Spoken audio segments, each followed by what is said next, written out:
Hi there, it's Kevin Van Ord standing in for reviewer Leif Johnson to tell you about the early access version of DayZ. You might think DayZ is about zombies, but in this survival simulation, the emphasis is not on the undead, but on your fellow humans. That doesn't mean that zombies don't pose a threat. The first time you spawn into the game, you might be slapped around by a brain eater fresh out of the loading screen. All the while, you'll fiddle with the menus just trying to figure out how to pull out a weapon and bash things with it. DayZ doesn't just not hold your hand, it chops it right off and throws it to the greedy undead. In this frightening, desolate landscape, your goal is simply to stay alive by scavenging for food and weapons, finding proper shelter, and fending off anyone who threatens your survival. If you've played Arma 2 or the Arma 2 mod that spawned this standalone version of DayZ, you'll make peace with the unusual controls quickly and instead let the perilous world envelop you. No music distracts you from the desolation, and every creak of nearby sheet metal sends chills up your spine. Chancing upon a town can be terrifying. For all the promise in those once cozy homes in their picketed yards, there's a chance they'll deliver death that you never see coming.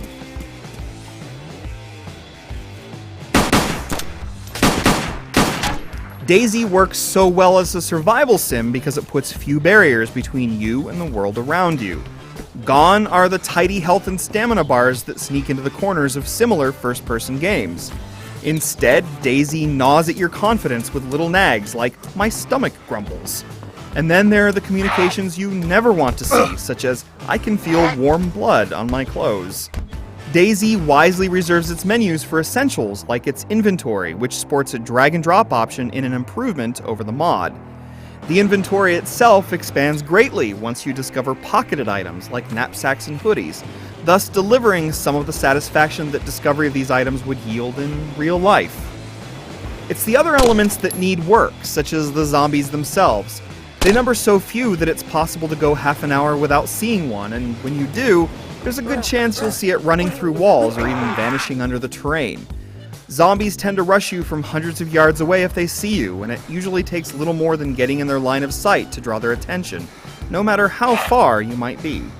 It's the other players who instill the most fear. Sometimes you'll come across a nice one, and a sense of camaraderie emerges as you scrounge through buildings and take out the living undead together. Most of the time, however, others are out to kill you. Some play nice at first, and then lead you into ambushes where unseen snipers shoot you down. Still others may trick you into coming near and then try to bury an axe in your face because they like the look of the hoodie you're wearing. Attempting to hide from and survive against humans with actual intelligence elevates DayZ to great heights of tension and unpredictability. Drop your weapon. Alright, hold on. Drop your weapon and the bag. Alright. Oh, what?! In spite of this tension, DayZ loses its edge many hours in. You learn the tricks of finding new gear and weapons, and you learn which towns to avoid and which to ransack. Each respawn leaves you more experienced and thus stronger, and that confidence encourages bored players to harass newcomers and steal their precious few valuables. By the time you've put in around 20 hours, you know the secrets to crafting and making infection-prone bandages out of old t-shirts. You're a survivor with no job but to survive. In some ways, that's the appeal of the DayZ Alpha. Since there are no objectives, and thus no hope, your only option is to keep surviving until death inevitably overtakes you. Of course, this is not a finished game, but DayZ is slowly growing into the space that's been carved out for it. But given the Alpha's shaky foundation and inherent frustrations, make sure to look before you leap.